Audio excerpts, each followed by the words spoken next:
Halo pemirsa JPR TV dari Sabang sampai Merauke, dari Miangas hingga Pulau Rote. Bertemu lagi bersama saya Bilky Sabila dalam program Kominfo Newsroom.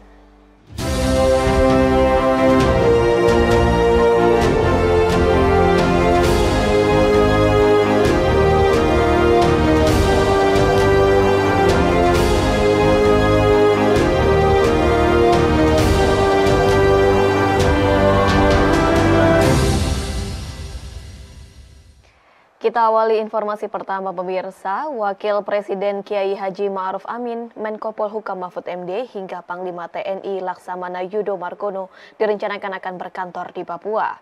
Mahfud menyampaikan rencana tersebut usai menyampaikan laporan di Istana Wakil Presiden Jakarta.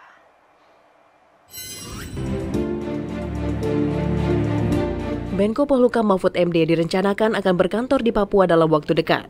Hal tersebut disampaikan Menko Polhukam usai rapat dengan Wakil Presiden Republik Indonesia dan Panglima TNI Margo Yuwono di Istana Wapres Jakarta. Tidak hanya Menko Polhukam, beberapa menteri dan kepala lembaga negara akan berkantor di Papua mulai dari Kapolri, Panglima TNI, Menteri Dalam Negeri dan Menteri Keuangan Republik Indonesia. Sebelum rencana para petinggi negara tersebut akan berkantor di Papua, Wakil Presiden Ma'ruf Amin selaku Ketua Dewan Pembangunan Papua akan terlebih dahulu melakukan kunjungan ke Papua. Bapak Wapres ini kan memanggil kami hari ini karena beliau adalah Ketua Dewan Pembangunan Papua. Jadi tentu kita harus lapor. Itu berdasar Undang-Undang 20 nomor 2 tahun 2001, kemudian berdasar Perpres 55, kemudian berdasar Perpres 19 tahun 2000 Pak Wapres. Jadi kami tadi memberi informasi, dan mungkin dalam waktu dekat kami akan berkantor di sana selama sehari, 2 hari, 3 hari, karena Pak Wapres punya kantor di sana, kami punya kantor di sana, Dewan Daerah itu. Cuma ini jadwalnya masih cari. Terkait dengan situasi keamanan, Panglima TNI Yudo Margono menyebutkan, secara umum kondisi di Papua saat ini dalam keadaan kondusif. Dan mengenai daerah kunjungan Wapres nantinya, Panglima TNI telah memerintahkan Panglima Kodam 17 Cendrawasih, Maijen Izak dan jajarannya untuk mengamankan wilayah tersebut. Daerah-daerah yang tadi disampaikan ya kita yang disampaikan pada jajaran kita yang berada di sana untuk mengamankan. Dan sudah protap bahwa dengan Presiden, Wapres maupun jabat-jabat yang berada di ke daerah khususnya daerah rawan akan kita antisipasi dengan pasukan-pasukan yang sudah tergelar di sana.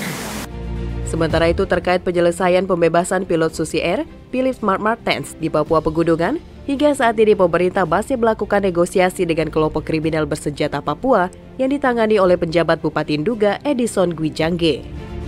KKB Papua meminta 3 permintaan untuk membebaskan pilot Susi Air, yakni uang 5 miliar rupiah, permintaan persenjataan, dan kemerdekaan Papua. Namun berdasarkan keterangan Kapolda Papua Irjen Matius Fahiri beberapa waktu lalu, sebagai bentuk upaya negosiasi, ia hanya akan menyanggupi permintaan uang sejumlah 5 miliar rupiah yang akan diambil dari APBD. Sementara itu ada beberapa kendala yang dihadapi pemerintah dalam upaya penyelamatan Kapten Susi Air, diantaranya kondisi medan yang sulit serta KKB Papua yang terus berpindah. Ya, untuk pilot, kita sudah percayakan kepada PJ Bupati Duga untuk melaksanakan negosiasi, dan saat ini Pak Bupati di monitor yang berada di Wamena yang untuk menyiapkan pesawat, karena memang ini kesulitan pesawat pada takut untuk menuju ke daerah yang ditentukan disepakati itu, karena tadi belum percaya tadi untuk mengangkut ataupun untuk menegosiasi tadi. Ya, sehingga kita masih menunggu, ya kita percayakan PJ Bupati juga untuk melaksanakan negosiasi. Kita tetap mengutamakan keselamatan pilot maupun masyarakat di sekitar itu, yang sampai menjadi korban, ya, sehingga kita tetap ajukan negosiasi yang damai.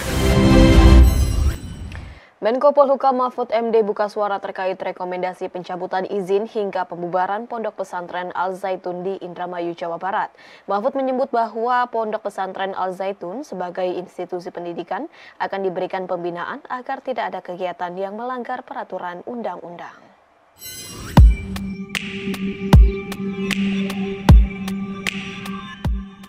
Wakil Presiden Republik Indonesia Ma'ruf Amin menggelar rapat bersama Menteri Koordinator Bidang Politik, Hukum dan Keamanan Mahfud MD serta Panglima TNI Yudo Margono di Istana Wakil Presiden Jakarta.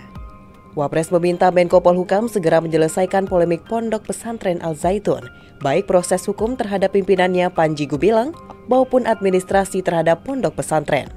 Di kesempatan tersebut, Menko Polhukam Mahfud MD memastikan Pondok Pesantren Al Zaitun akan dibina. Pembinaan akan dilakukan sesuai dengan visi misi dan tidak boleh ada kegiatan terselubung yang tidak sesuai dengan undang-undang.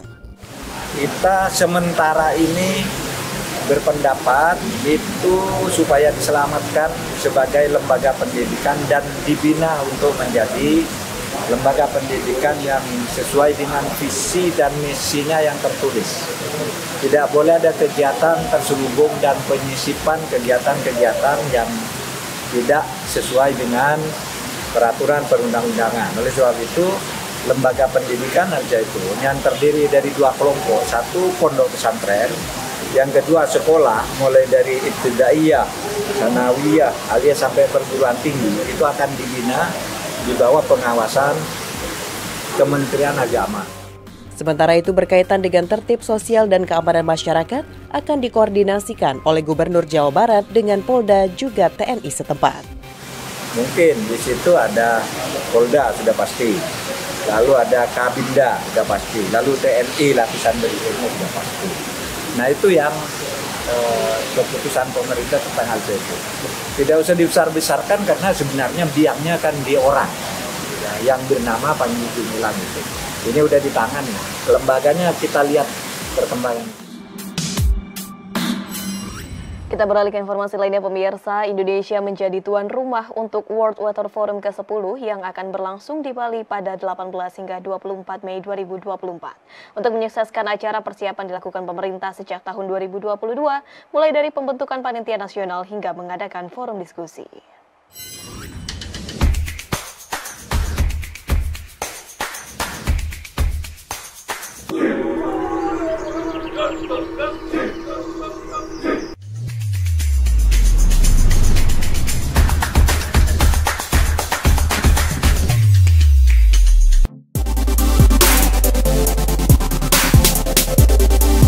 Acara panel discussion Road to the 10 World Water Forum, staf ahli Menteri Pekerjaan Umum dan Perumahan Rakyat bidang teknologi, industri dan lingkungan, Endra Salehatmawijaya mengatakan, hasil World Water Forum ke-10 diharapkan dapat menjadi sumbangan Indonesia pada dunia dalam pengelolaan air.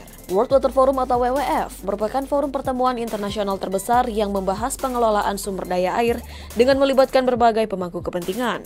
Indonesia menjadi tuan rumah untuk WWF ke-10 yang akan berlangsung di Bali pada tahun depan. Untuk menyukseskan WWF ke-10 sejak tahun 2022, pemerintah telah mengambil langkah persiapan mulai dari lahirnya Kepres nomor 1 tahun 2023 tentang Panitia Nasional Penyelenggara World Water Forum yang ke-10.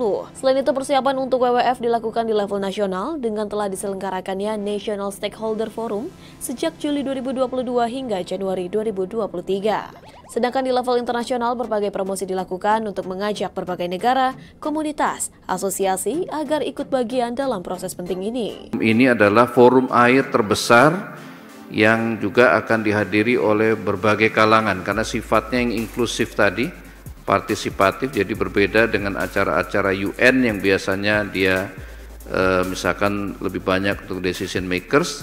Nah, kalau ini memang semua kalangan bisa ikut urun rembuk ambil bagian di dalam prosesnya. Jadi ini memang momen yang sangat baik Indonesia menjadi leader, menjadi champion di bidang air di tahun 2022 sampai 2024. Bersamaan dengan hal tersebut, dalam panel diskusi Direktur Jenderal Informasi dan Komunikasi Publik Kemenkominfo Usman Kansong menyoroti pentingnya upaya pengurangan risiko bencana dan ketahanan air yang menjadi 2 dari 6 topik pembahasan dalam World Water Forum ke-10.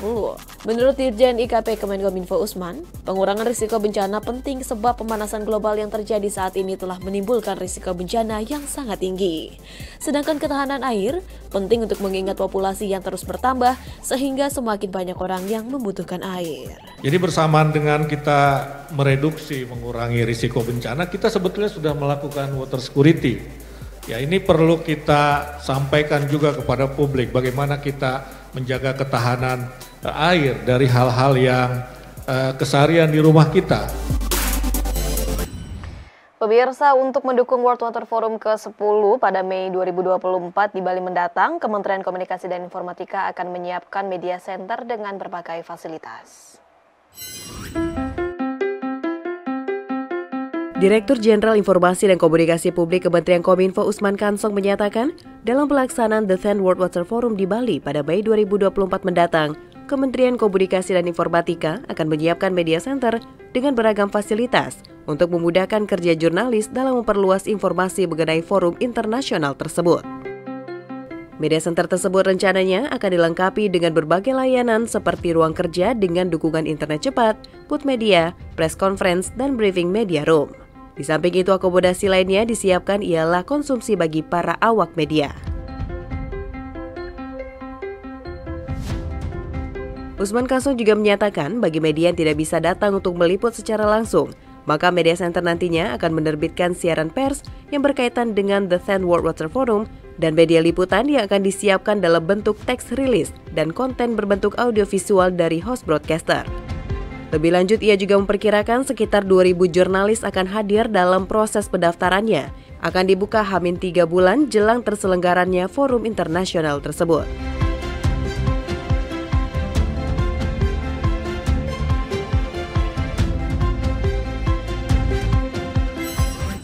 Pemirsa, usai jeda kami akan kembali dengan informasi lainnya. Tetaplah bersama kami dalam Kominfo Newsroom.